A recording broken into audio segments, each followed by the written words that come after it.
এই মুহূর্তে যেখানে দাঁড়িয়ে আছি সেটি শাক্ত এবং বৈষ্ণবদের এক মহা তীর্থক্ষেত্র হালিশহরে একদিকে যেমন শ্রী চৈতন্য মহাপ্রভুর দীক্ষাগুরু ঈশ্বরীপুরীর জন্মস্থান, অন্যদিকে লোকমাতা রানী রাসমণিরও জন্মভিটে হালিশহর, আর রয়েছে সাধক কবি রামপ্রসাদের ভিটে।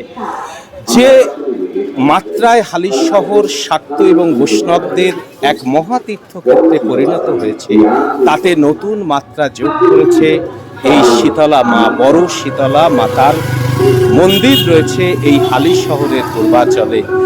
আমরা রয়েছি সেখানে, আর আমাদের মধ্যে রয়েছে শীতলা বাড়িরই এক সদস্য, প্রাবন্ধিক লেখক শিব সৌম বিশ্বাস। তার মুখ থেকে শুনব যে এই শীতলা, এই যে বড় শীতলা বাড়ি নামে খ্যাত বড় শীতলা মাতা, যাকে কেন্দ্র করে এই বিপুল সমারোহ হালিশহরের এই পূর্বাচলে স্থানীয় সংঘের মাঠে মেলা হয়, প্রচুর মানুষ সমাগম হয় এখানে, এবং এখানকার পুজোর বেশ কিছু বৈশিষ্ট্য আছে, সেটা আমরা জানব প্রাবন্ধিক লেখক এই পরিবারেরই সদস্য শিব সৌম বিশ্বাসের।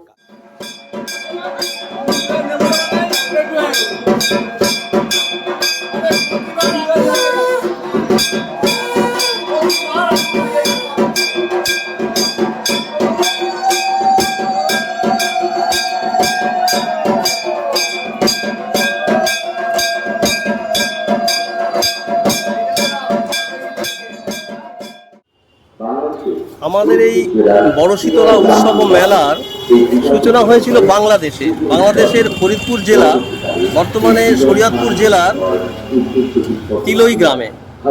সেখানে 1338 বঙ্গাব্দে প্রথম প্রতিষ্ঠা হয়। এখানে স্বপ্নাদিষ্ট হন শচীরানী দেবী। তারপর থেকে যখন দেশভাগ হয় তখন এখানকার বংশধরেরা চলে আসেন প্রথমে কাঁচরাপাড়ায় ওঠেন ত্রিপুরেশ্বর মজুমদার, ওনার বাড়িতে, ওই বংশেরই শেষ পুত্র আর কি। তার বাড়িতে তার ভাইয়ের ছেলেমেয়েরা সব এসে বসেন। তিনি প্রথম প্রতিষ্ঠা করেন কাঁচরাপাড়াতে, এই কাঁচরাপাড়া বাবুলক। এখানে তাহলে এই বঙ্গে কত বছর পুজো? এই বঙ্গে যদি কাঁচরাপাড়া ধরা হয় তাহলে তো আমার 62 সাল থেকে 62 সাল হচ্ছে হালিশহরে, তার আগে 10 বছর কাঁচরাপাড়ায়। এই যে পুজোর যে এখানে যে নানা বৈশিষ্ট্য রয়েছে, এখানে একটা ডাব, প্রচুর পরিমাণে মানুষের দেখলাম ডাবের জল দিয়ে প্রসাদ তৈরি করা হচ্ছে, তার রেওয়াজ রয়েছে এখানে দেখলাম। আর কি কি বৈশিষ্ট্য রয়েছে? পুজোর প্রসাদ সম্পর্কে একটু বলি।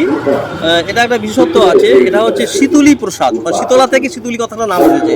শীতল বস্তুর সংমিশ্রণে এই প্রসাদটা তৈরি, অর্থাৎ ডাবের সঙ্গে অনুষঙ্গ হিসাবে আমরা নানা রকম ফল প্রসাদ আমরা এর সঙ্গে যোগ করি, সাথে দই, মিষ্টি, বেল, ঠান্ডা জাতীয় পদার্থ এর মধ্যে মিশ্রিত করা হয়। এখানে আপনার যারা এই যে ত্রিপুরেশ্বরী মজুমদার এই বঙ্গে এই পুজোর প্রচলন করলেন, এই যে পুজোর তিনি কি কোনো এই যে অ্যাকচুয়ালি শীতলা এই যে লৌকিক দেবী, তার সঙ্গে বসন্ত রোগের একটা সম্পর্ক রয়েছে, কি কবিরাজি বা কিছু করতেন আপনার?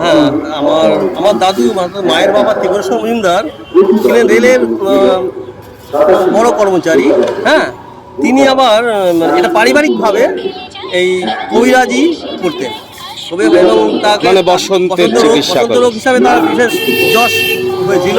আমাদের এই পুজো উপলক্ষে সাধারণ মানুষ, বিশেষ করে ভক্তপ্রাণ মানুষ, তারা বিভিন্ন এলাকা থেকে আমাদের এই পুজো উপলক্ষে আসেন।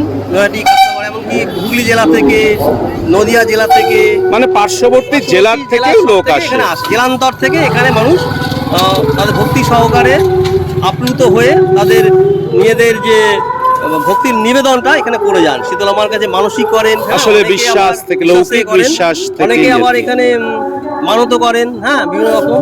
তারপরে আবার দণ্ডি কেটেও আসেন, দণ্ডি কেটে আসে, পাশে পুকুর রয়েছে, ওই পুকুর রয়েছে। হ্যাঁ, আর আমাদের এই সন্ধ্যেবেলার দিকটাতে আমরা ভাসানটা হয়, আমরা দিনের দিনে বিসর্জন হয়। ও ঠাকুর বিসর্জন হয় না, কুলো বিসর্জন আজকের দিনই হবে, হ্যাঁ, এই ঠাকুরটা মানে যেদিন পুজো সেই দিনই বিসর্জন হবে কি? বিসর্জন হয় কুলো ভাসান। আচ্ছা। ঠাকুরটা আমাদের সারা বছর থাকে এবং মানে প্রতিদিন এটা পুজো হয়। এই ঠাকুর তো একটা বিশেষত্ব আমি দেখলাম এখানে এসে, প্রায় 14 ফুট উচ্চ, 14 হাত লম্বা। 14 হাত, মানে অনেক বড়, আড়াই হাত থেকে 14 হাত লম্বা মানে এসেছে। ও আর প্রথমে 2.5 হাত ছিল, পরে 14 হাত। তাহলে অনেক বড় শীতলা মায়ের যে মূর্তি এখানে রয়েছে, অনেক বড় এই ধরনের মূর্তি। শীতলা মূর্তি এত বড়, আমি কতগুলো জায়গায় গিয়েছি, যেমন লামডিং, আসামের লামডিং এ বড় ঠাকুর আছে, কিন্তু এত বড় নয়। আরো দু একটা জায়গায় দেখেছি, কিন্তু এত বড় ঠাকুর নেই। আমার মতে এরা পশ্চিমবঙ্গের সব থেকে বড়, সর্ববৃহৎ বেশ বড় ঠাকুর, বলা যেতে পারে। 14 হাত লম্বা। এখানে এবং স্থায়ী কাঠামো। একদম স্থায়ী কাঠামো, এখানে থাকেই হ্যাঁ, নিত্য পুজোর আর কি পুজো হয় নিত্য সকালে পুজো। এবং বিকালে, দুবেলায় ও পুজো হয়। সকাল বিকাল দুবেলায় পুজো হয়। এই যে নিত্য আগে এখানে পুজোয় আমার কি দাদু ছিল। বাইরের মানুষ আসে পুজো দিতে? নিত্য পুজো যে রয়েছে এখানে, এটা কি বাইরের মানুষ সেই হ্যাঁ, সময়? বাইরের মানুষ আসেন, বিভিন্ন মানুষ আসেন। বাংলাদেশে আমি শুনেছিলাম যে মুসলমানরাও দিতেন পুজো। আচ্ছা আচ্ছা, যখন বাংলাদেশে এই পুজো হতো তখন মুসলমানরা। এখানে আমার দাদু ত্রিপুরা আসলে লৌকিক বিশ্বাস থেকে। মজুমদারও পুরোহিতগিরি করেছেন, এখানে পৌরোহিত্য করেছেন। হ্যাঁ, ঠিক আছে, অনেক তথ্য আপনার কাছ থেকে জানলাম। বড় অনেক শীতলা, আছে কিন্তু সবকিছু বলা হ্যাঁ, সম্ভব না আসলে সময় সাপেক্ষে। হ্যাঁ, সেই কারণে বড় শীতলা মায়ের এই পুজো। আপনারা এই পুজো আসুন, আরো 3 দিন আমাদের ধরে পুজো এর হবে। মেলাটা কতদিন চলে? মেলা 7 দিন চলবে, আর 3 তাহলে দিন ধরে আমাদের কবে প্রসাদ থেকে দেওয়া হবে। কতদিন পর্যন্ত চলছে? আজকে 13-14 থেকে শুরু হয়। থেকে শুরু করে আরো 7 দিন আরে চলবে। বাৎসরিক অনুষ্ঠানটা 13-14 13-14 প্রতি বছর হয়। কিন্তু আমাদের প্রসাদটা আরো 3 দিন আমরা দিই আমরা। আচ্ছা আচ্ছা আচ্ছা, প্রসাদ এত পরে তো হ্যাঁ হ্যাঁ, প্রচুর ডাব সমস্ত 3 দিন ধরে আমরা দিই। আচ্ছা, এটা আমাদের রেওয়াজ হয়ে এসেছে, বুঝলেন তো? ঠিক আছে, ঠিক এটাই আছে, আছে। Thank you. নমস্কার।